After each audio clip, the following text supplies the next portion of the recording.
Thank you, and great pleasure to be here. And actually, I'm sitting here right now in the middle of nowhere in Austria, and was already teaching a lecture in Norway today. So I have been teaching online for over 4 years now. And why do I do that? Because my situation made me do it.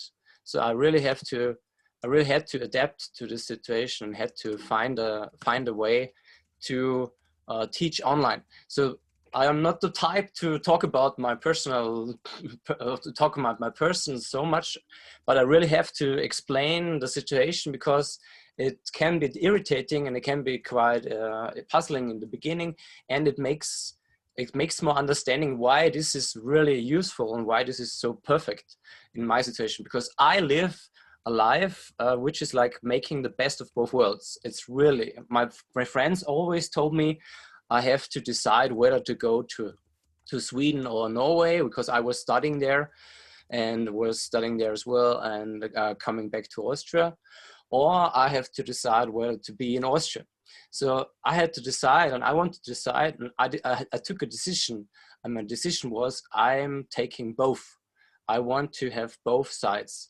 And as we know, we're living in the IT world and we're living in the engineering world, and this makes it possible for us to be such everywhere and be everywhere, and not even for like now when we have this Corona situations, things had been different. Now, no, in my situation, everything was like completely the same before Corona and when Corona started, and now some things have been changed a bit, but actually I'm just improving my online skills as well.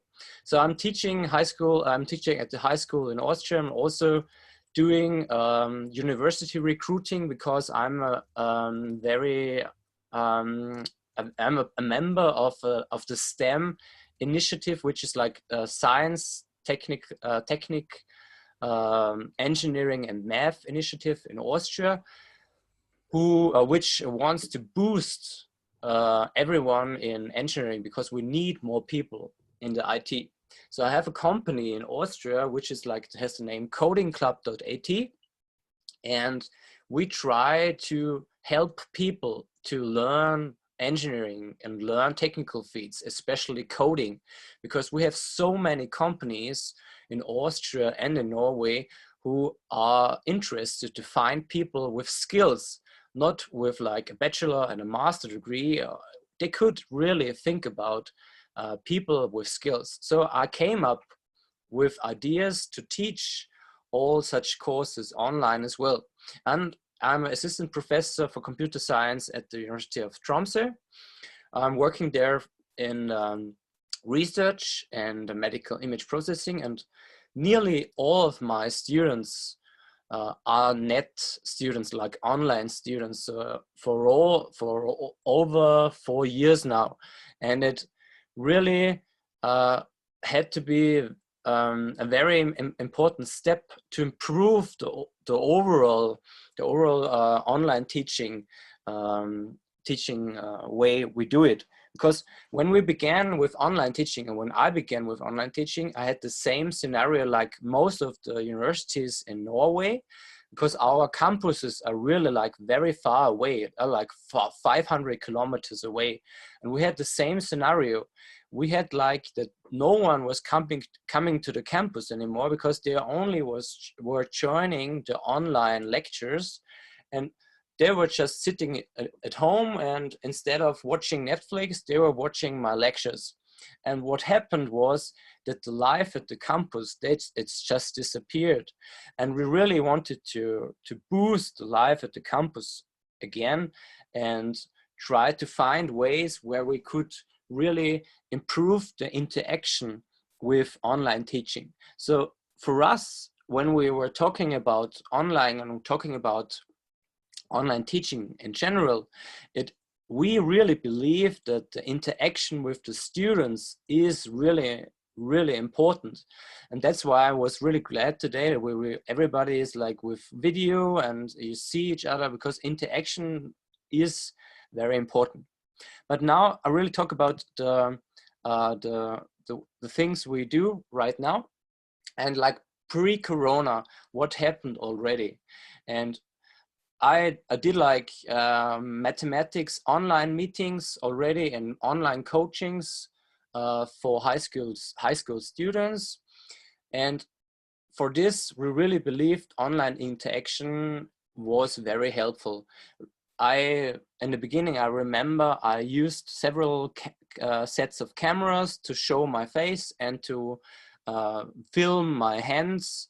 And while I was using like a piece of paper or using OneNote or other tools, but I really felt and I really saw the difference that the personal interaction and the personal guidance was a very important part. The second scenario, which was like for Corona, was as well, I am teaching at the high school, but also teaching national team players who are always traveling, maybe not now at the moment, but always traveling. So I had to really yield a knowledge transfer for mathematics and physics and computer science for those kind of students as well. So online teaching was very important there as well. And especially for those students, it was very important to have like breakout sessions, have like whiteboard meetings. So we used like breakout tools for having like individual coaching times. We used like open whiteboard sessions to draw ideas about mathematics, because sometimes it is important to not just only teach mathematics. Sometimes it's important to talk about where we want to go, what do we know, how can we achieve this, because there are sometimes several ways to achieving a solution, a goal, or solve a problem. So especially for high school students, in my opinion, the personal guidance and the individual coaching is a very essential part. And the scenario 3 for university students, because I really had to teach, for instance, I had to teach machine learning and artificial intelligence from Austria to my students in Tromsø, in Bodø, in Narvik, so many places. And what I began there, when I was teaching online, I was really getting frustrated about getting problems in my coaching sessions, getting like having a coding problem in Python, for instance, and they were just texting me all the time, or they were just using the Zoom chat for sending a problem for a code, for instance. And I was really like, first I was like frustrated because I couldn't see what they really want. And otherwise, on the other side, the whole overall structure of like the chat was really not my taste. So I thought, okay, how can I use this, and how can I use the problems of the students to achieve knowledge transfer? So in my first stages, I began to use a shared document, to use different shared documents that the students have the link, and they could write down all their problems. They could write down code problems. And as we know in the IT field, we got a lot of problems. And if we use like a Python special library, then most of the students, they will come up with the same problem. So I was very eager that the students, they have to get into the content generator role, and they have to get into the role into an active learning environment. Because in my opinion, flipped classroom is amazing, but in my most scenarios I used flipped classroom, it was like the students were just watching videos, and they were not really coming into an active learning environment. So I wanted to bring the student, first I wanted to bring them into a code generator, a co-content generator role. And because I wanted to use their problems as a handbook of problems for other students for the next year, or for other students at the same year. And then it really worked well. It worked amazingly. And we used other documents for theory. So I thought, okay, I could use such things for theory scripts as well. So I began to use shared documents or shared whiteboards or shared graphics, for instance, to use it for other things as well. So I used shared documents, for instance, for mathematics as well. So to achieve theory or achieve knowledge transfer at the same time. And in the beginning, I remember I was really like cautious, and I was like afraid that students, they won't be like taking regarding the structure and the formatting of the whole document. But no, on this, they really are fond, and they really are picky to write down their problems in a very nice way, and that everything is well structured and organized, because I really was afraid of that. And then I began to use it in high school as well. And during Corona, this worked perfectly. We really created some theory scripts in mathematics, and they're actually, in my opinion, they're better than the school books in Austria for mathematics. So really, really amazing. And this year there was like a problem for the final exam as well. And we did like a GeoGebra online training for like an open event for students and high school students and university students for helping them with GeoGebra at the event as well. And I remember we did like a webinar, and I posted it over my company, and it was like a open event, and it was for free, of course. And there were like over 300 participants. So it was like, wow. Afterwards, I got like many people texting me, it helped me so much. It was so amazing and so great. And there we used breakout rooms, and we really helped people in a very great way, because in Austria, many people, they were really like stressed because about the Corona situations, managing still the final exam mathematics in school, high school, and having it exactly the same level. So what my next step was I'm a computer scientist, and I really like the combination of hardware and software. And I'm a super software engineer, and I'm really terrible in hardware. And when I did my PhD, I thought, okay, I'm quite good in programming now, but I have no clue whatsoever about hardware.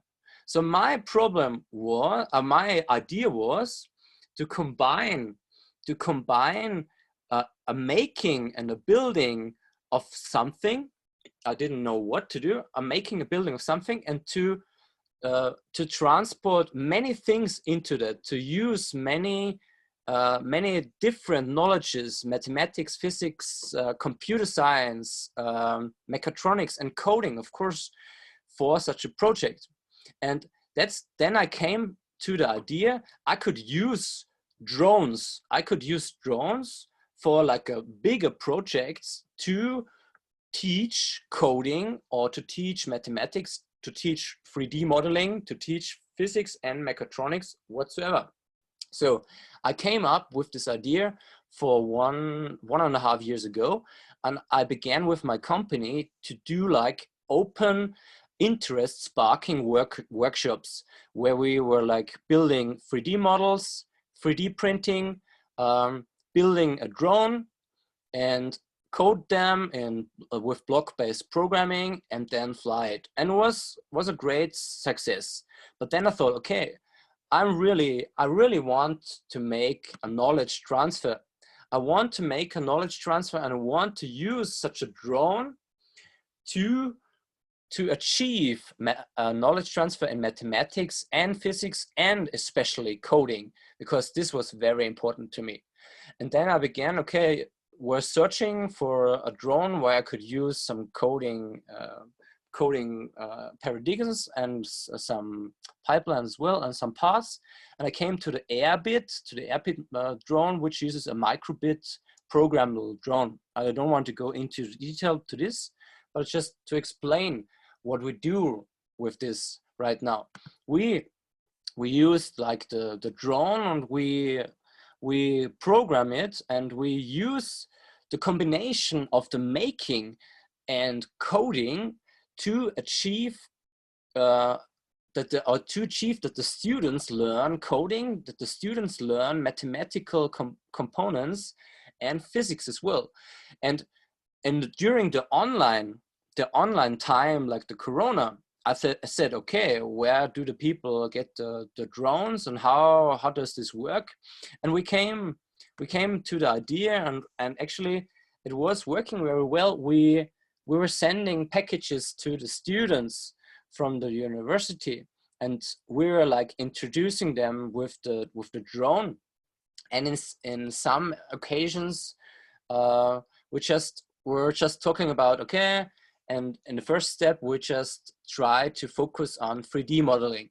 And then we thought of, okay, how can we use 3D modeling together? And then we used Clara.io, for instance, for a shared 3D modeling too, that people can share and can 3D model together. So this was very amazing. And the same was like, we use these drones right now in Norway. Actually, there was a drone workshop today, and we use them right now to achieve that they learn like the screws and tools, and that they get to use how mechatronics and physics are, because they have like a very strong focus in physics as well. But then we want them that they get really good in Python and machine learning. So we use the camera on the drone, because we built the camera on the drone as well.